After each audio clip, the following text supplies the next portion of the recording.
Now we're going to talk about the moist heat above 100 degree, which is in case of autoclave.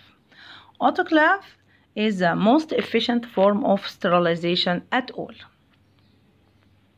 The principle of autoclave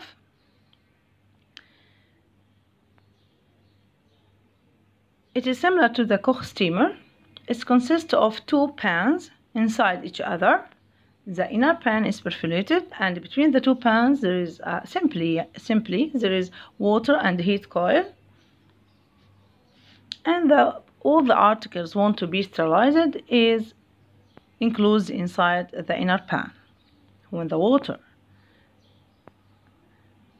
boil at 100 degree, the steam arises and sterilize the article inside the inner pan.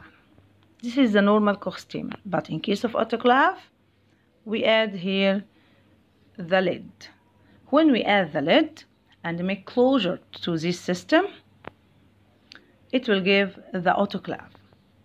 The water here begin to boil, and all the steam will be enclosed inside the system because we add the lid over the pans, and so the steam will be collected inside, and the atmospheric pressure will be increased, and when it reaches double the atmospheric pressure, when the steam inside is collected and the pressure inside the pan reaches double the atmospheric pressure, at this time the boiling point of the water will be raised to 121 degree.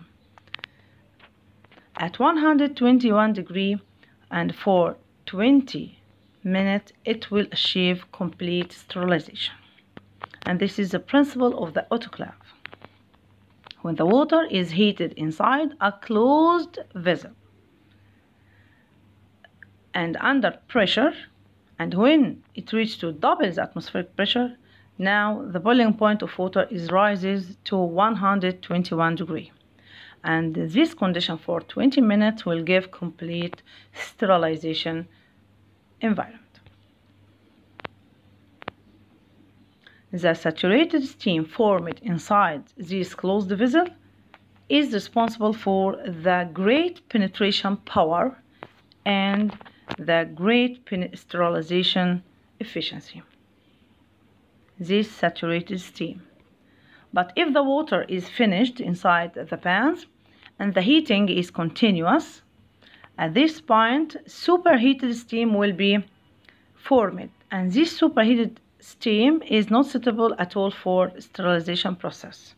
Only the saturated steam is efficient sterilizing agent because of great and high penetration power that can penetrate inside all the products that is wrapped and sterilize all the products inside the wrapped packets.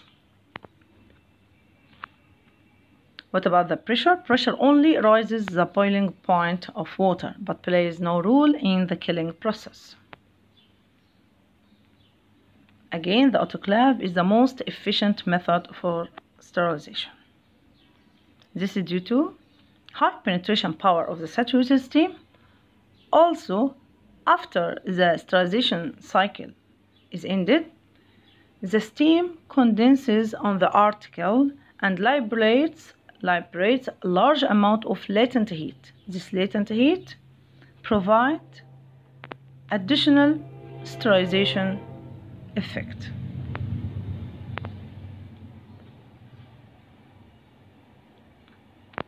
This figure shows the two-pan system, and in the autoclave have a lid to make closure of this system.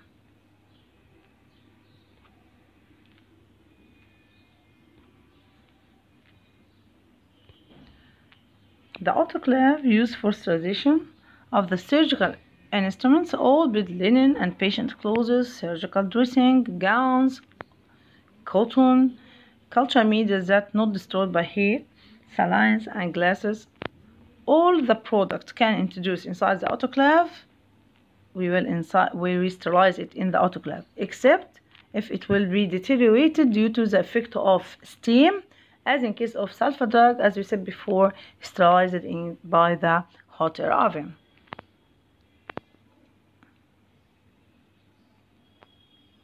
Again, autoclave is the most efficient form of sterilization. Now we are going to talk about radiation, and we have two radiation used in the sterilization process: UV rays and ionizing rays or gamma rays. UV rays and gamma rays. And as a form of comparison, the mechanisms of action of UV on the bacterial cell, it makes frame shift mutations of the DNA, while the ionizing radiation causes destruction of the DNA. The penetration power of the UV rays is lower than the ionizing radiation, have high penetration power, as we said before, the higher the penetration power of the lethal agent, the more the efficient sterilization is achieved. Its residual effect on the article in case of UV is high, in case of ionizing radiation is low. And so, from the comparison, we found that gamma rays are superior and more efficient than the UV rays. But each one of them have its usage. The UV rays are used to sterile air. UV rays are used to sterile air. Air of the operating room, air of the laboratories, also the water in the swimming pool. All the operating rooms are supplied with mercury vapor lamps as a source of UV. While the ionizing radiation used for the heat labile substance. It's very important to know that for heat labile substance, because ionizing radiation produces no heat. And so we can use it in the sterilization of heat labile substance as plastic syringe and catheters. Plastic syringe and catheters. This is a mercury vapor lamp, which is a source of UV rays and used for sterilization of the air of the operating room, also in the capiens in the microbiology laboratory.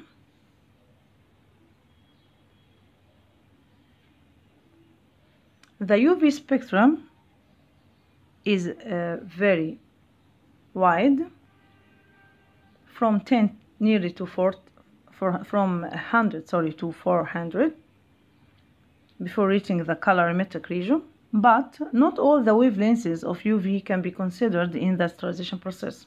Only small wavelengths are used in sterilization process, nearly from 200 to 300 only. The spectrum of UV begins from 100 to 400 nanometer wavelengths. But not all this spectrum can be used as a bactericidal. Only from 200 to 300 nanometer can be used as a bactericidal or can be used in the sterilization process. Again, only a narrow range of wavelengths in case of UV spectrum is suitable for sterilization and give maximum antibacterial effect, needed from 200 to 180 nanometer.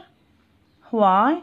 Because these wavelengths are absorbed by the essential cell component in the microorganism, and so the action occurs.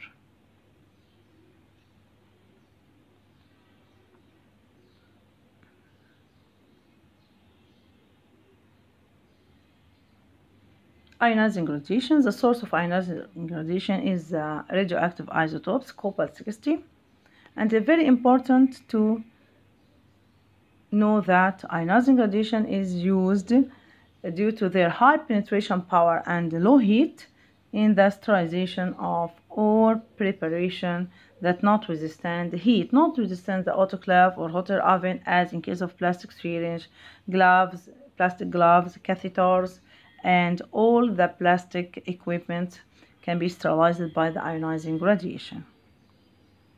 When we are going to talk about filtration as a method of sterilization, shortly you should know that filtration is used for or heat labile liquids or heat labile liquids or heat labile biological fluids, as we said before, as antibiotics, serum, hormones, toxins, vaccines. All these biological fluids can't withstand the heat of autoclave or the heat of hotter oven and require method without heat, or we can say it in another expression, cold method for sterilization.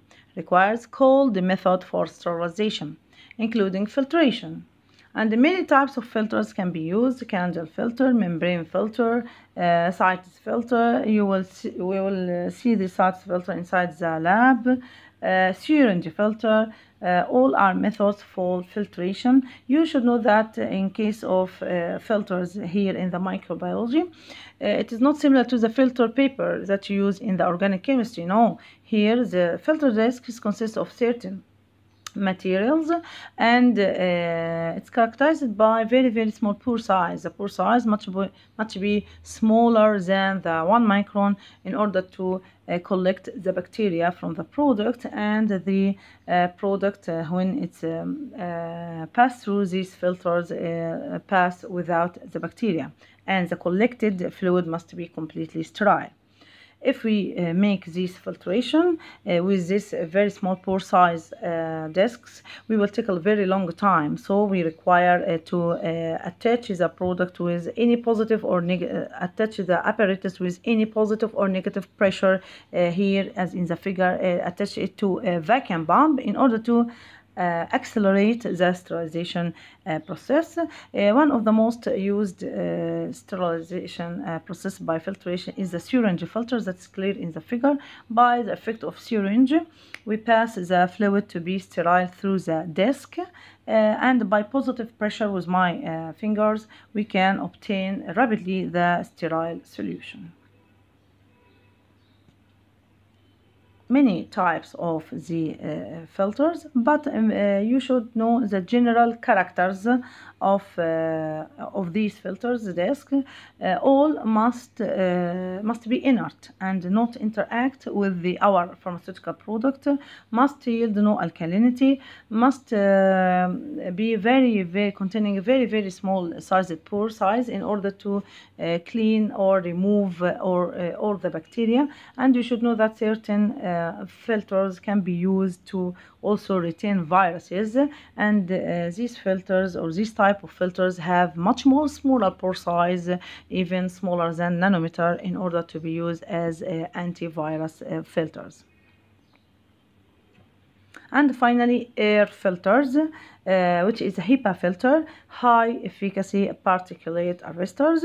These HEPA filters also present in the factories and in the capine, laboratory capine, in order to remove and decontaminate the air from any dust and from any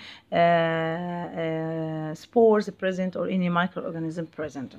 We take two methods for air filtration: the air filters, which are HEPA filters, also the UV rays we said before, used in the sterilization of air.